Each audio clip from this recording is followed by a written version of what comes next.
habits, good habits for us, and that's what we plan on doing. Next question, Levin Reed, followed by Chris Ryan. Hey, Cam, first and foremost, happy Thanksgiving. I hope all is well with you and your family. Thank you. It's an off the field question. I got a chance to talk to Alberto Hernandez a couple of days ago, and you know the passion he has for his craft. I just want to ask you, what has it been like to work with him and building the hats together, and how much joy do you take in working with him in general? Anybody who has like an artistic gift is a person that I respect and admire. And when I first met Berto a couple years ago, he's always been passionate about his work, and hat making has just been something that's been in his lineage for a long time. So, for him to be able to craft an idea that I may have or others may have, not just myself, but I've seen him create masterpieces for people who come to him with ideas saying, well, I seen this hat on a movie, I seen this hat in a magazine, can you recreate it for? And he does it in such a authentic, way that connects you in essence with the hat. And Berto is a person that is almost like kin to me. Just his passion alone is something that you would love about him. So yeah, he's great people. Thank you. Next question, Chris Ryan, followed by Mike Reese. Hey, Cam, you talked earlier this year about how cognizant you were of making sure that you took care of the football. And that's obviously been evident over the last couple of weeks with no INTs over the last 4 weeks and only one turnover. How have you changed or adapted your style in order to try to limit turnovers? Just a more overall, thought process towards protecting the ball, making smart decisions. And is it that much of a change? Is it that much of a mental approach that has had to adapt, or is it just basically just more attention to detail? Just more attention to detail. Understand where you have people coming, going, and who's getting out. Understanding protections, understanding route concepts, understanding defenses, and the more comfortable that you are, the better you understand where your outlets are. Thanks. And bless you. Mike Reese is next, followed by Steve Sanchez. Cam, what type of connection have you had with Kyler Murray, if any? And what are your thoughts on what he's done since entering, I guess, the league or even before that? Kyler's a person who, is electric.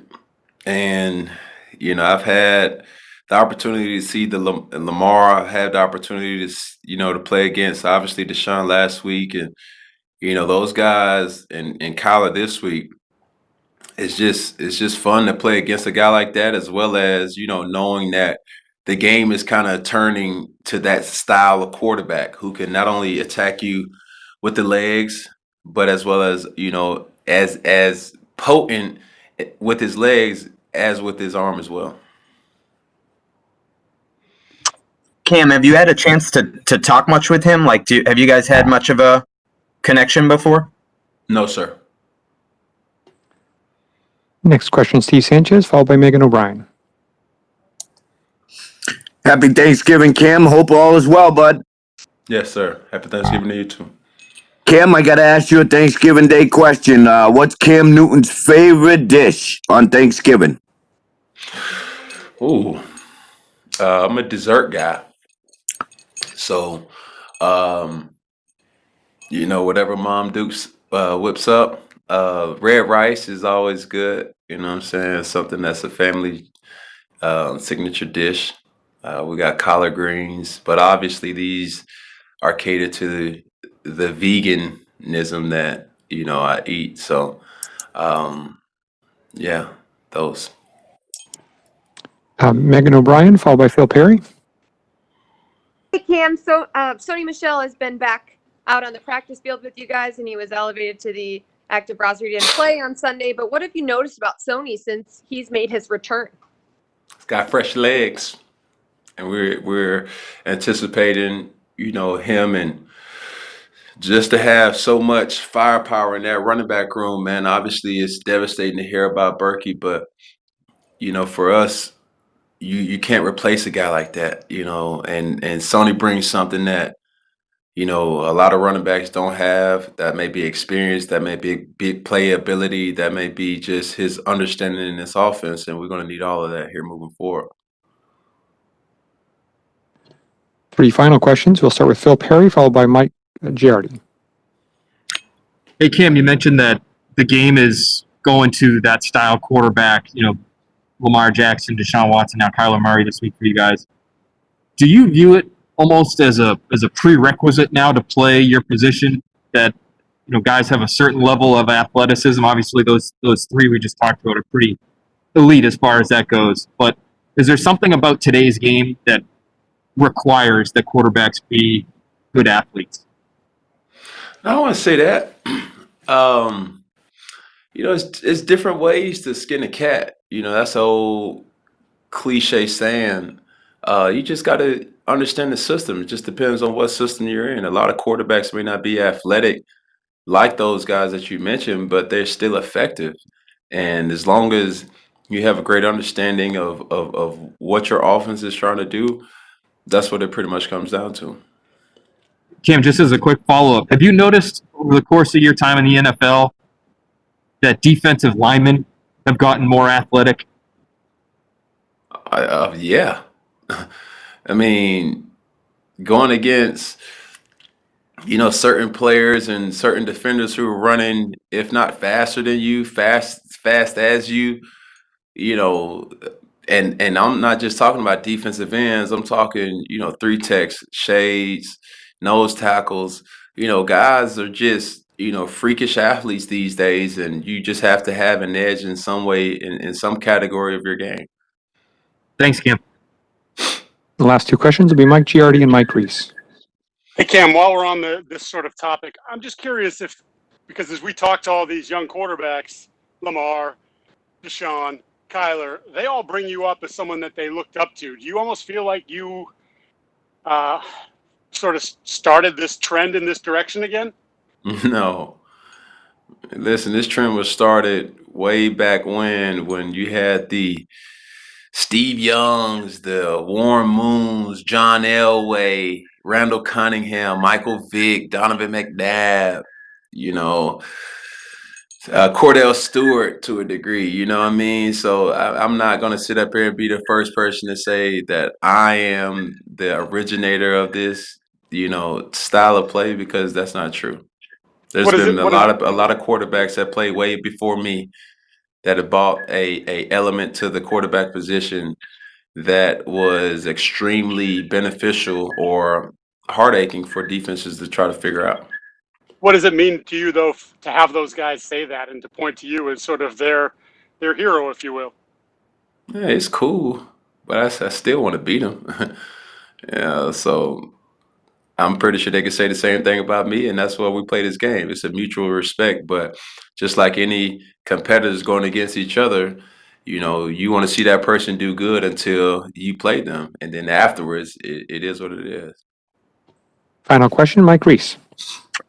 Hey, Cam, I don't know if you will agree with this thought, but I just, your long ball and the passes, maybe to the middle range, I thought were pretty pinpoint. In the last game, the touchdown to Demir, obviously one that comes to mind. And then some of the shorter ones, I felt like that were would be considered higher percentage, maybe were a little less consistent. And if you sort of agree with that thought, I'm curious what you saw on those shorter ones that maybe stood out to you that could help you improve in that area.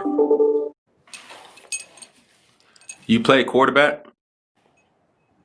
No, I would probably be more like the kicker, Cam, or like the coach, Oh, the coach. But in order to coach something, you got to be able to have had some type of, studying in it. Yeah. Because I was going to use an analogy. Just like a kicker. Let's just say a kicker. Truth be told, you practice for, Coach speaks on it all the time, to have great fundamentals when you need them the most. And just sometimes the ball just get away from you. You just kick a bad ball. You shoot a bad shot. You just throw a bad pass. And that's what it is. I just have to be more conscientious of those type of throws what do you say, mid-range checkdowns to the left or whatever. You just gotta stay consistent, and that's all I'm trying to shoot for. Yeah, gotcha. All right. Hey, have a happy Thanksgiving. Yes, sir. Thank you, Cam. Thanks, everyone.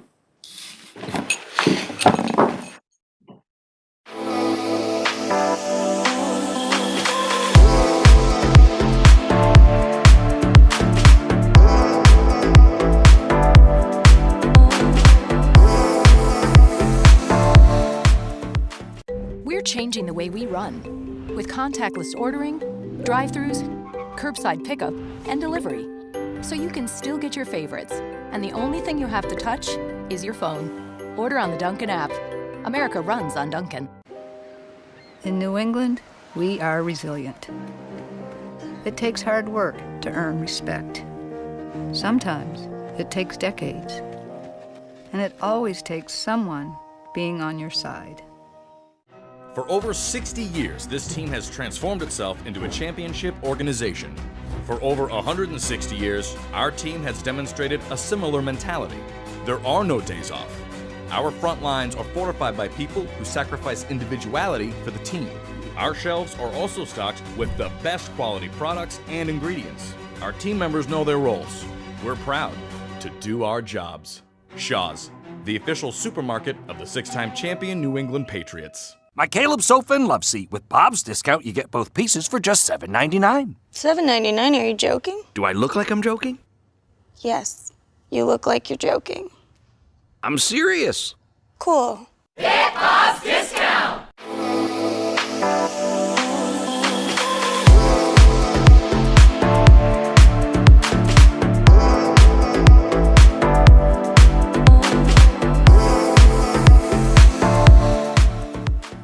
We're changing the way we run with contactless ordering, drive-thrus, curbside pickup, and delivery. So you can still get your favorites, and the only thing you have to touch is your phone. Order on the Dunkin' app.